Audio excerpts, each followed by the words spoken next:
तुलसीदास चंदन घिसे तिलक देत रघुवीर। किसी तरह से हनुमान जी से भेंट हो गया था तुलसीदास जी का। कैसे भेंट हुआ था ये प्रसंग आपको बाद में बताएंगे।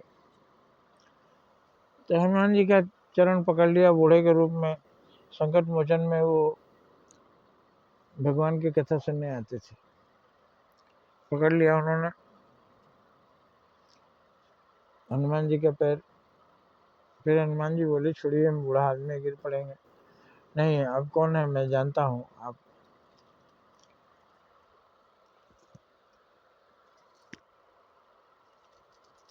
मुझ पर कृपा कीजिए, मुझे भगवान से मिलने का उपाय बताइए। हनुमान जी ने तो प्रसन्न होकर उनको बताया कि आप चित्रकूट के घाट पर चले जाइए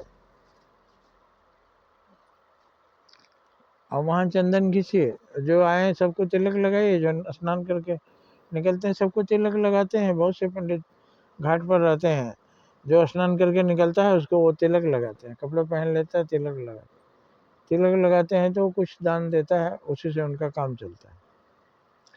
हालांकि ये बहुत से लोगों ने श्रद्धा से नहीं रोजगार बना लिया। शाम तक काफ़ी पैसे इकट्ठा हो जाते हैं, सबको दौड़ दौड़ के टीका लगाते हैं, चंदन कटोरी में ले रहते हैं, सबको टीका लगाते हैं, सब कुछ न कुछ देते हैं, शाम तक अच्छा खासा हो जाता है।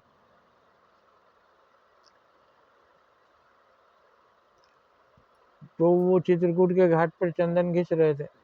उस समय लोग चंदन बैठ के घिसते थे एक जगह, और जो स्नान करने वाले आते थे पंडित जी को प्रणाम करते थे, पंडित जी उनको टीका लगाते थे, पंडित जी को कुछ दक्षिणा देते थे।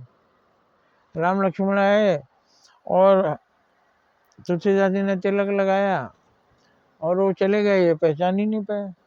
तो तोते की आवाज़ में बोले हनुमान जी वहीं पर वो भी थे। तो चित्रकूट के घाट पर भाई संतन के वीर, तुलसीदास चंदन घिसे तिलक देत रघुवीर। तब इनको समझ में आया कि रघुवीर तो तिलक लगवा के चले गए। तो जाते हुए देखा उन्होंने, दौड़े, लेकिन वो गायब हो गए।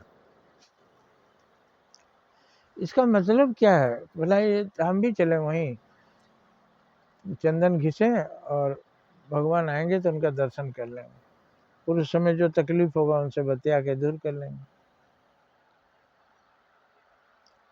ऐसा नहीं है। इसका मतलब ये है कि हर आदमी अपने चित्रकूट माने अपने चित्त में ये घिसते रहता है चंदन, कि मेरा भी कुछ अच्छा मौका आएगा तो मैं भी उस मौके को पहचान लूँगा, तरक्की कर जाऊँगा। क्योंकि बोलते हैं सबके जीवन में ऐसा मौका आता है, भगवान देते हैं कि वो तरक्की कर सकता है। अब पहला मौका तो पढ़ाई है, पढ़ करके कुछ बन गए तो हो गया चांदी।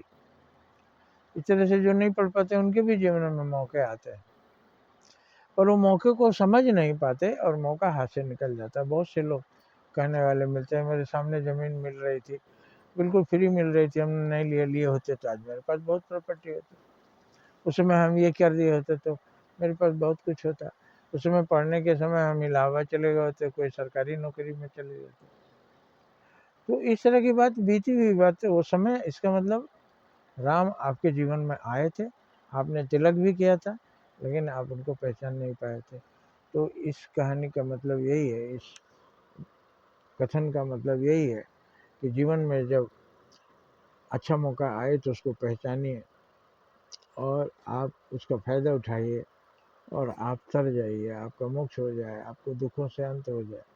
लेकिन अगर आप मौके को नहीं पहचानेंगे, लापरवाही करेंगे तो सिर्फ पछताएंगे, पछतावा ही हाथ लगेगा और कुछ नहीं। जय हिंद, जय भारत।